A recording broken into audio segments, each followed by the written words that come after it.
पाकिस्तानी आएंगे, आपके ज़मीनों पे कब्जा करेंगे, आप लोगों को निकाल देंगे। मैं गांव गया, मैंने कहा यहाँ कोई आ ही नहीं सकता, जब तक दिल्ली नहीं इजाजत देगी कोई बस नहीं सकता। अगर ऐसा चक्कर ये फैलाते आपके दिमागों में खुदा ही जाने वो कहां से, कल देखना, कल ये राम को बेचने आएंगे, आप देख लेना, मेरी बात याद रखना। कहेंगे राम खतरे में, ये नहीं कहेंगे हम खतरे में, हमारी कुर्सी खतरे में। अरे यार, जिस दिन भगवान राम को वोट चाहिए था तब तो मैं समझता हूँ ये दुनिया ही नहीं रही।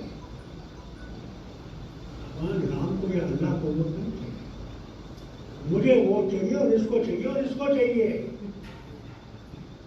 जिस दिन उनको वोट चाहिएगा तो उस दिन तो ये दुनिया ही नहीं होगी। इसे खबरदार रहना, मैं बहनों भाइयों कहता हूं तुम्हें, याद रखना, आएंगे ये पर्चे लेकर और खासकर हमारी बहनों को बेवकूफ बनाएंगे, क्योंकि सारी से बहनें मंदिर जाती, बहनों को ही भगवान का ज्यादा डर है, मर्दों को तो भगवान दिखता है, तो दूर से भगवान को तलाश। मर्जी तो हमारी बहनें हैं, खड़ी रहती है भगवान। मेरे पति को बचे, कभी पति नहीं कहेगा मेरी बहन तुम्हें बेटी को, यह हालत। तो बहनों से मैं खास कहता हूँ, आप लोगों से कहता हूँ, इनको प्रोपेगेंडा करना पड़ेगा हर गांव में जाकर, तो कांग्रेस से बोलो मेहरबानी करके अपनी तंजीम को मजबूत करो।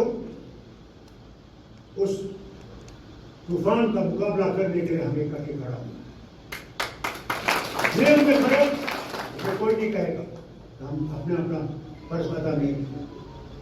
अगर इस रियासत को बचाना है और इसकी एकता को बचाना है और इसके धर्म को और इसकी मर्यादा को बचाना है, हमें अपने आप को कुर्बान करना है, इस देश के लिए, इस वतन के लिए और इन लोगों के लिए। नहीं बनेगी, नहीं बनेगी। कानून पे कानून लाएंगे, कानून हमने इनके मुंह पर देख लिए, तब होगा जब हम लोग मुनज़्ज़म, हम लोग एक होंगे। तो हम एक नहीं होंगे, हम कभी वो ताकत नहीं बच सकते। नहीं समझना, मुसलमान होंगे, हिंदू होंगे, डोगरा होंगे, हम सब एक। तो उन्हें दीवारें खड़ी कर, हमने उन दीवारों को तोड़ना। इस तरह इन 3 शख्सों ने, क्या जवाहरलाल नेहरू को पता था कि जवाहरलाल एक दिन आएगा और वो तिरंगा झंडा खड़ा करेगा लाल किले पे?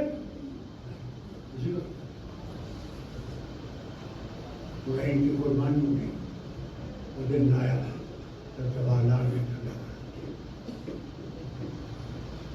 आज महात्मा गांधी को याद है, यही थी तो महात्मा गांधी के सबसे बड़े दुश्मन।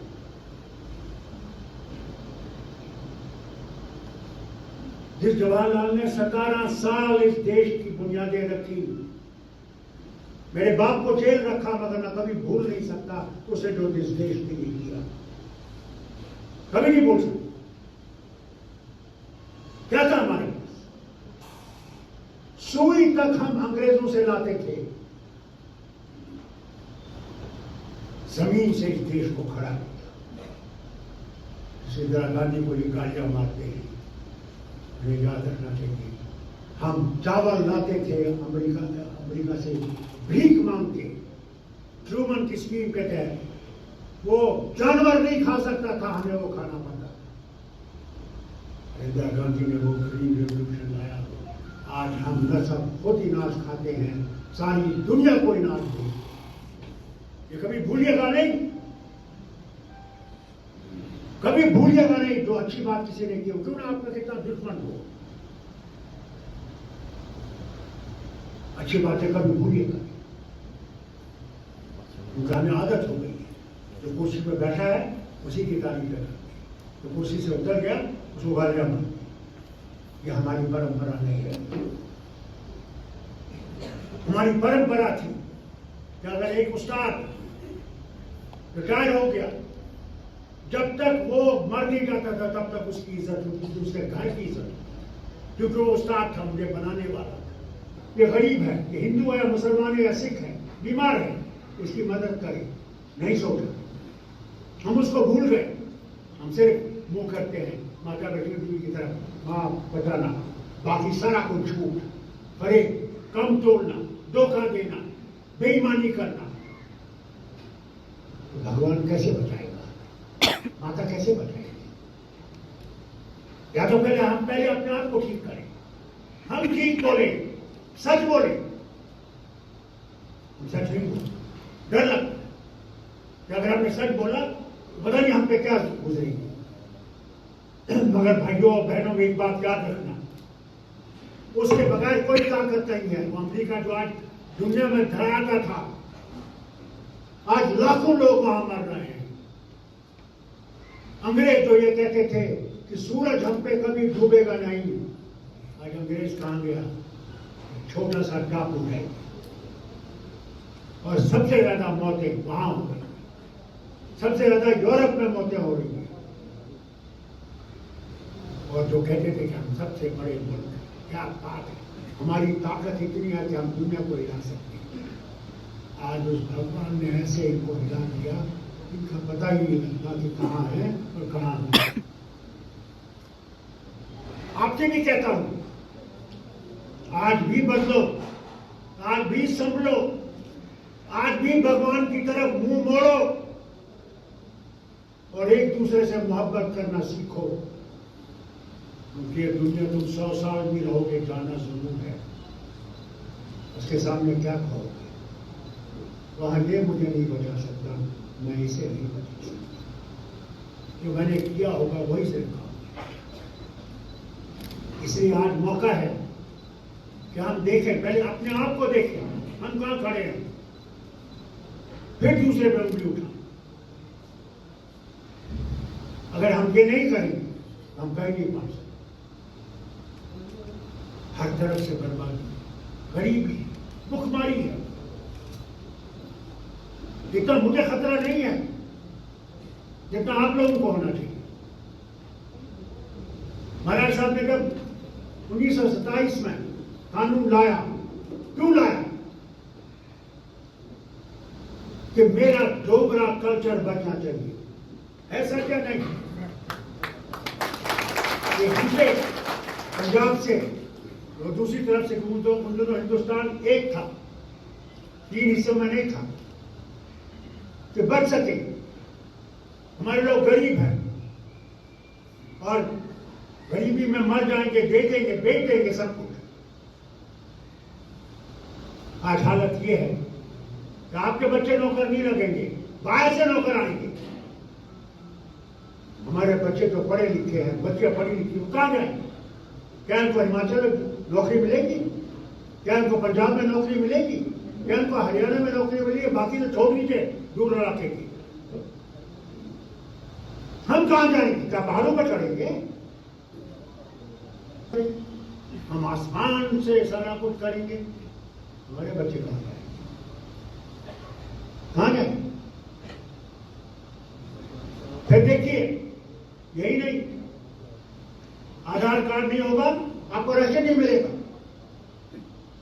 जो 5 किलो मिलता था वो भी कट गया। कहां जाएगा या गरीब? भगवान ऊपर से तो नहीं आएगा राशन लेकर। अभी आपने इसी तरह सोचा, देखा आपने क्या अंधे कानून बना के गरीब को आधार कार्ड बनाते बनाते भी जिंदगी गुजर जाती, वो कार्ड नहीं बनता। ठीक है, ऊपर से कहना ये हो जाएगा, इस तरह हो जाएगा, तब तक वो मर जाएगा, उसका खानदान मर जाएगा। भाई लोगों, अपनी इज्जत की बात करो।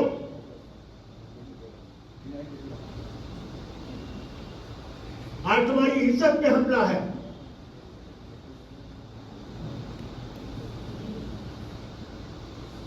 उस इज्जत को बचाने की कोशिश करो। मुझे उम्मीद है कि ये शेर जो है और उसके साथ ही दूसरा शेर जो है, कांग्रेस कमजोर हो गई। मैं ईमानदारी से कहता हूं, कांग्रेस को उभरना पड़ेगा, उठना पड़ेगा। अगर देश को बचाना है, मेरी जमात वहां नहीं है, पिछली जमात भी इतनी वहां नहीं है, इसकी जमात हर जगह है या नहीं है? इसे कांग्रेस को फिर से जिंदा होना पड़ेगा और लोगों के मुश्किलात को देखना पड़ेगा। घर में बैठ कर नहीं हो सकता, देखना पड़ेगा, आवाज बुलंद करनी पड़ेगी। कल आपने थालियां बजाई, थालियां बजाने से नहीं होगा। क्या थालियां बजाने से ये कोरोना वायरस चली गई? नहीं, वो क्षमा जला रहे हैं, हम बैठे थे, उससे कोरोना वायरस गई और बढ़ गई। क्योंकि प्रभु ने कहा ये जो ये थालियां बजवा रहे हैं वो खुद थाली नहीं बजाते, तो दूसरों को कहते हो थाली बजा। पहले खुद करो फिर दूसरों से करो। इसलिए मेरी आपसे गुजारिश है, इस पार्टी को मजबूत कीजिए, अंतर पार्टी को हर घर में जाइए, हर जगह जाइए। क्योंकि मैं एक बात जानता हूं, अगर मैंने कोई देखा जिसमें हिंदू, मुसलमान, सिख, ईसाई, वो जम्मू का हो, कश्मीर का हो, लद्दाख का, कहीं का भी हो, उसके लिए इज्जत है, वो है ये प्रोफेसर भी।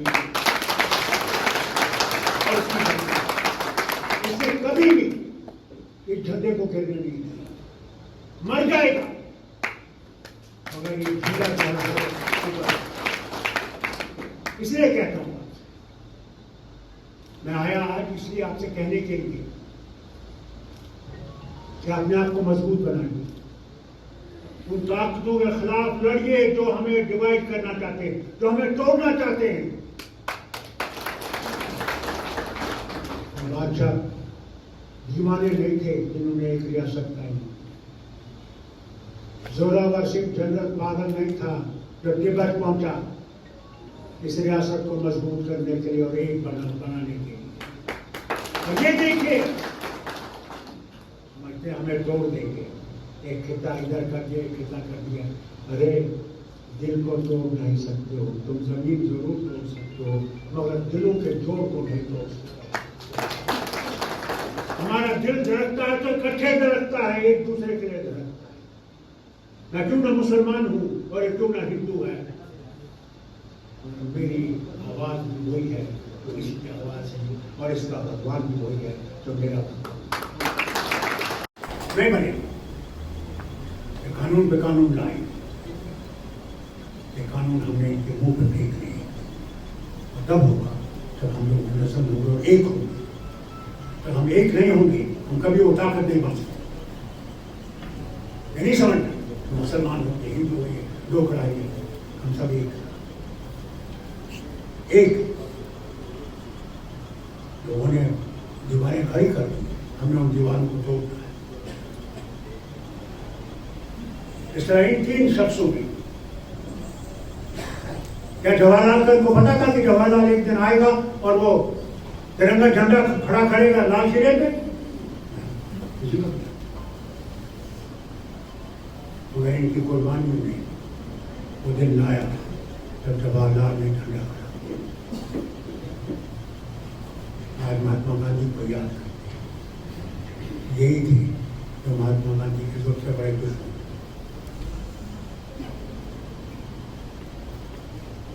जिस जवाहरलाल ने 17 साल इस देश की बुनियादें रखी, मेरे बाप को जेल रखा, मगर मैं कभी भूल नहीं सकता उसे जो इस देश के लिए किया, कभी नहीं भूल सकता। क्या था हमारे पास? सुई तक हम अंग्रेजों से लाते थे, जमीन से इस देश को खड़ा किया। इसी तरह गांधी को ये गालियां मारते हैं, मुझे याद रखना चाहिए, हम चावल लाते थे अमेरिका से भीख मांग के, ट्रूमन की स्कीम के तहत। वो जानवर नहीं खा सकता था, हमें वो खाना पड़ता था। इंदिरा गांधी ने वो ग्रीन रेवोल्यूशन लाया, आज हम न सब खुद अनाज खाते हैं, सारी दुनिया को अनाज भेजते हैं। ये कभी भूलिएगा नहीं, कभी भूलिएगा नहीं जो अच्छी बात किसी ने की हो, क्यों ना आपका कितना दुश्मन हो, अच्छी बातें कभी भूलिएगा। क्योंकि हमें आदत हो गई है, जो कुर्सी में बैठा है उसी की तारीफ करते हैं। तो कुर्सी से उतर गया, उसको गालियां मारी। ये हमारी परंपरा नहीं है। हमारी परंपरा थी कि अगर एक उस्ताद रिटायर हो गया, जब तक वो मर नहीं जाता था तब तक उसकी इज्जत होती थी, उसके घर की इज्जत होती थी, क्योंकि वो उस्ताद था, मुझे बनाने वाला। जिस देश में उस्ताद की इज्जत नहीं रही, वो देश चल नहीं सकता। इसलिए बुजुर्गों की इज्जत करना सीखिए, उन्हें पहचानने की कोशिश कीजिए, और माँ बाप की इज्जत कीजिए। हम माँ बाप की इज्जत भी नहीं करते हैं आज, वो भी भूल गए। और एक लंबे संघर्ष के प्रतीक, जिनकी जिंदगी संघर्ष से भरी रही। मेरे पास समय नहीं कि मैं कहाँ से शुरू करूं, लेकिन बोल रहे थे उससे आप अंदाजा लगा लो कि उनके अंदर क्या था, आज क्या है और आगे क्या सोचते। प्रोफेसर भीम सिंह जी और सामने मंच पर विराजमान सारे सीनियर पॉलिटिशियंस, बाकी सामाजिक संस्थाओं से तल्लुक रखने वाले सारी शख्सियतें, बुजुर्गों और साथियों और पैंथर पार्टी के सारे पदाधिकारी, आज